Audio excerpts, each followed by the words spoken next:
السلام علیکم. بسم الله الرحمن الرحیم. ګرانو ملګرو، زما نوم ډاکټر نظام دی او زه په قاضي حسین احمد میډیکل کمپلیکس بشر میډیکل کالج کې ایز اسسټنټ پروفیسر کار کوم. دا نننۍ ویډیو زموږ د پبلک هیلث اویرنس حوالې سره ده. موږ په شوګر باندې خبرې کوو.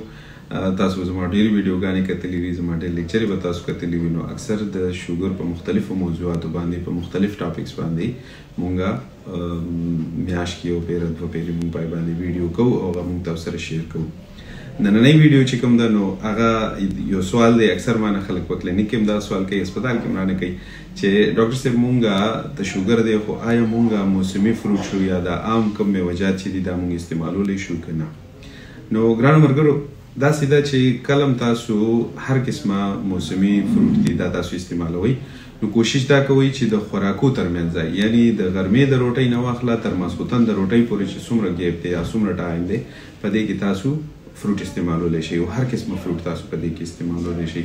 په هغې کې هېڅ قسمه څه یاره مه کوئ چې آیا دا شوګر د پکې زیات دی یا دا شی دی یا دا شی. څومره موسمي فروټ چې دی هغه تاسو د یو خاص اندازې مطابق استعمالولی شئ. اوس دا خاص اندازه چې کوم ده نو دا به تاسو ته څوک ښیي؟ دا به تاسو ډاکټر ښیي. نو یو خو داسې ده چې په خپل طرف نه ډېر انتهایی زیات فروټ مه استعمالوئ، ځکه چې کله تاسو مثال فرض کړه ډېر زیات فروټ استعمال کوئ کیدای شي هغه تاسو ته نقصان درکړي. نو مطلب دا دی چې د هغې یو خاص طریقه یو خاص اندازه موجوده ده. په هغه طریقه باندې په هغه اندازه باندې تاسو هر قسمه فروټ چې کوم دی دا خوړی شئ. او په دغه باندې زموږ مختلف ویډیوګانې هم شته دي، په مینګو یا په ام باندې ویډیو شته دی، په دغسې په نورو شیزونو باندې هم ویډیوګانې موجود دي. هغې نه تاسو استفاده کولی شئ او تاسو چې کوم دی نو کله مو ویډیو وګورئ نو پای کې مونږ طریقې ښودلي دي، په هغه طریقه باندې تاسو فروټ استعمالولی شئ. خو څنګه چې ما تاسو ته ووایي چې تاسو کله خوراک وکئ نو خوراک پسې یکدم تاسو فروټ مه استعمالوئ، ځکه چې د خوراک نه زمونږ وینې ته څومره چیني تللي وي، یو هغه چیني لاړل، بل چې مونږ کوم فروټ وخورو د هغې نه کوم چیني راځي زمونږ وجود ته، نو د هغې په زیاتوالي په وجه باندې ستاسو شوګر ته نقصان یا ستاسو وجود ته نقصان رسیدی شي. په فروټو کې چې کوم چیني دي نو هغې ته مونږ فرکټوسز وایو. زیاتره فروټو کې دغه موجود دي، نو هغه زمونږ وجود ته دومره نقصان نه ورسوي، چونکې هغه یو قدرتي عمل دی او یو قدرتي طریقه کار باندې پای کې یو خاص مقدار کې شامل دي. نو په هغه طریقه باندې کې چېرې هغه استعمال شي نو هېڅ قسم نقصان تاسو ته نه درکوي. خو بیا زه تاسو ته وایم چې د اندازې مطابق او د خپل ډاکټر د مشورې نه بعد تاسو هر قسمه فروټ چې کوم دی هغه استعمالولی شئ.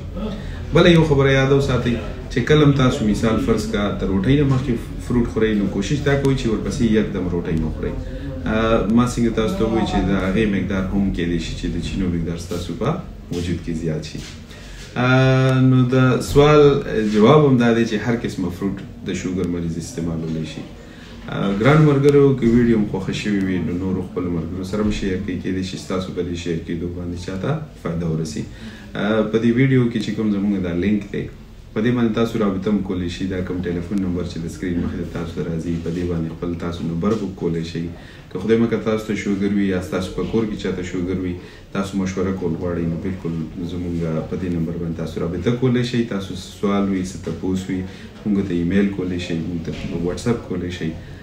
زموږ کوشش دی چې موږ تاسو ته د درویش ډایبیټیز شوګر کلینیک نه په هغې باندې یو مکمل او تفصیلي جواب درکو یا دلته یو ویډیو پرې وکړو او هغه تاسو سره موږ شیر کړو. نو زما به بیا په اخره کې دا ګزارش شي چې دا خپل ملګرو سره دا ویډیو څونه چې کولی شئ شیر کړئ، زموږ دا نمبر ځان سره شیر کړئ او ستاسو هر قسمه سوال نو هغه موږ سره تاسو شیر کولی شئ او موږ د هغې کوشش کوو چې جواب یې درکړو. والسلام او انشاءالله په را روانه ویډیو کې به ملاقات کېږي. د خدای په امان.